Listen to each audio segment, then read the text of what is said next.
आज आपण बनवणार आहोत झटपट हिरव्या वाटणाचं खारं वांग. सकाळच्या घाईतही अगदी कमी वेळात तयार होणारी भाकरी, पोळी किंवा भाताबरोबर अप्रतिम लागणारी ही भाजी नक्की करून बघा.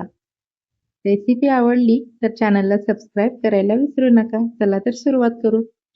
सुरुवातीला लागणार आहे एक मूठभर कोथिंबीर, थोडासा कढीपत्ता, 3 ते 4 कमी तिखट हिरव्या मिरच्या आणि 15 ते 20 लसणाच्या पाकळ्या. लसूण थोडा जास्त घेतलेला आहे. 3 चमचे सुकं खोबरं घेतलेलं आहे आणि 3 चमचे शेंगदाण्याचा कूट आहे.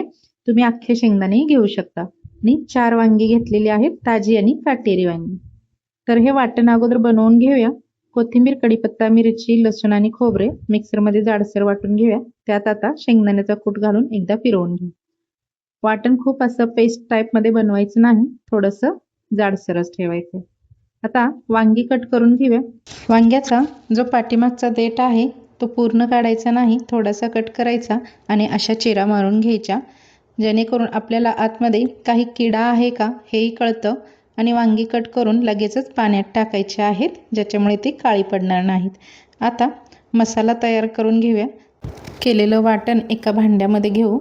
पाव चमचा हळद आणि त्यामध्ये घालूयात पाव चमचा मिरीपूड, चवीनुसार मीठ घालायचं आहे आणि हे मसाला छान असा मिक्स करून घ्यायचा आहे. पाणी वापरायचं नाही आपल्याला इथे. वांग्यामध्ये हा मसाला अशा पद्धतीने भरून घ्यायचा. प्रत्येक चीर ओपन करायची आणि त्याच्यामध्ये हा मसाला भरून घ्यायचा आहे, म्हणजे तो प्रत्येक फोडीला लागतो. आणि एकदम असं दाबून दाबून भरायचा आहे, जेणेकरून भाजीमध्ये तो मसाला वांग्यातून बाहेर येणार नाही किंवा सुटणार नाही. तो पूर्ण आतमध्ये मसाला तसाच राहील.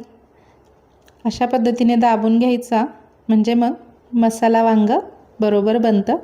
ह्या पद्धतीने बघा की होईल तेवढं बंद करून घ्यायचं त्याच्या चिरा. तर इथे मसाला भरून वांगी तयार आहेत. कढईत 3 ते 4 चमचे तेल, जिरी मोहरीची फोडणी घालायचं आहे, थोडासा हिंग आणि अगोदर घालायचे आहेत वांगी. 3 ते 4 मिनिट हे वांगी आपल्याला मध्यम गॅसवरती तेलामध्येच परतवून घ्यायचे आहेत छान अशी, जेणेकरून वांगी लवकर शिजतात आणि मसालाही बाहेर येत नाही. आणि आता घालूयात मसाला. जेवढा राहिलेला मसाला आहे तो शेवटी घालणार आहे. शेंगदाण्याचा कूट घातल्यामुळे चिटकू शकतो, जळू शकतो शेंगदाण्याचा कूट, म्हणून मसाला शेवटी घालायचा.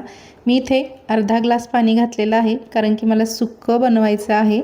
तुम्हाला जर थोडीशी पातळ भाजी हवी असेल, पण खूप पातळ भाजी ही छान नाही लागत, थोडीशी पातळ हवी असेल तर थोडंसं पाणी तुम्ही वाढवू शकता.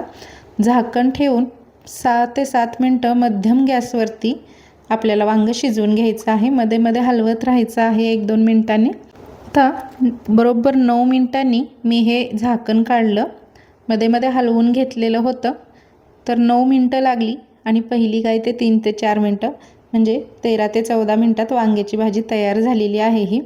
आणि तुम्ही बघू शकता वांगही छान शिजलेलं आहे आणि तयार आहे आपली झटपट हिरव्या वाटणाचं खारं वांग. ही भाजी पोळी, भाकरी, भात, टिफिनसाठी एकदम परफेक्ट रेसिपी आहे. रेसिपी तुम्हाला आवडली असेल तर लाईक करा, शेअर करा, चॅनलला सबस्क्राईब करायला विसरू नका. पुन्हा भेटूया नवीन रेसिपीमध्ये.